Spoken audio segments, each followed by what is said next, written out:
उत्तराखंड की धरती अपनी खूबसूरती और वीरता के लिए जानी जाती है।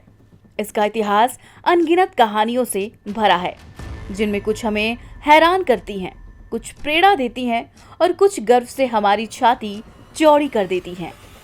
एक ऐसी ही कहानी है गढ़वाल के उसी शौर्य और स्वाभिमान की।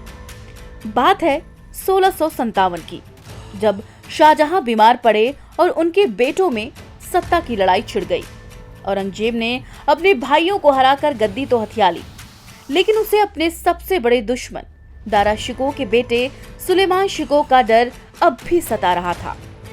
उधर सुलेमान शिकोह अपनी जान बचाने के लिए एक सुरक्षित ठिकाने की तलाश में थे और उनकी नजर पड़ी गढ़वाल पर, वो भूमि जहां की रानी कर्णावती ने मुगलों के दांत खट्टे कर दिए थे। गढ़वाल नरेश पृथ्वीपति शाह ने बिना किसी भय के सुलेमान शिकोह को अपने राज्य में शरण दे दिया। यह न सिर्फ उनकी वीरता थी, बल्कि एक सच्चे राजधर्म का पालन भी था। सुलेमान के साथ उनके चित्रकार, बावर्ची और कुछ खास कारीगर भी गढ़वाल आ बसे। जब यह खबर औरंगजेब तक पहुंची, तो उसने गढ़वाल नरेश को धमकी भरा फरमान भेजा। लेकिन गढ़वाल वीरों की धरती थी, जहां भय का कोई स्थान नहीं था। राजा पृथ्वीपति शाह ने झुकने से साफ इनकार कर दिया।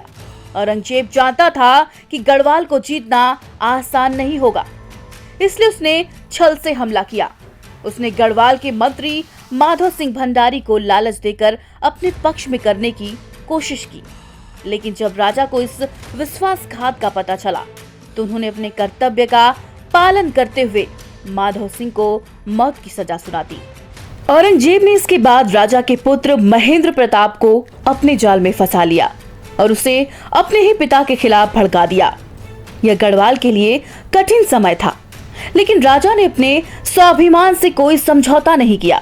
उधर सुलेमान शिकोह तिब्बत भागने की तैयारी कर रहे थे, लेकिन मुगल सेना ने उन्हें पकड़कर दिल्ली हाजिर कर दिया और फिर 1662 में औरंगजेब ने उनकी हत्या करवा दी। गढ़वाल नरेश को इस विश्वासघात का गहरा दुख हुआ। उन्होंने अपने बेटे महेंद्र प्रताप को भी दंडित किया और राज्य से निष्कासित कर दिया। यानी गढ़वाल ने एक बार फिर साबित कर दिया कि उनके लिए स्वाभिमान और धर्म से बड़ा कुछ नहीं था। दूसरी तरफ सुलेमान शिकोह के साथ आए चित्रकार, बावर्ची और कारीगर यही गढ़वाल में ही रह गए। उन्होंने गढ़वाल की संस्कृति को अपनाया और यहीं के होकर रह गए। इन्हीं कलाकारों ने प्रसिद्ध गढ़वाल पेंटिंग को जन्म दिया। जब 19वीं सदी में अंग्रेज मसूरी आए, तो उन्हें कुशल बावर्चियों की आवश्यकता थी। गढ़वाल नरेश ने अपने शरण में आए इन कारीगरों को अंग्रेजों के लिए भेजा और उनकी पाक कला ने अंग्रेजों को भी मोहित कर लिया।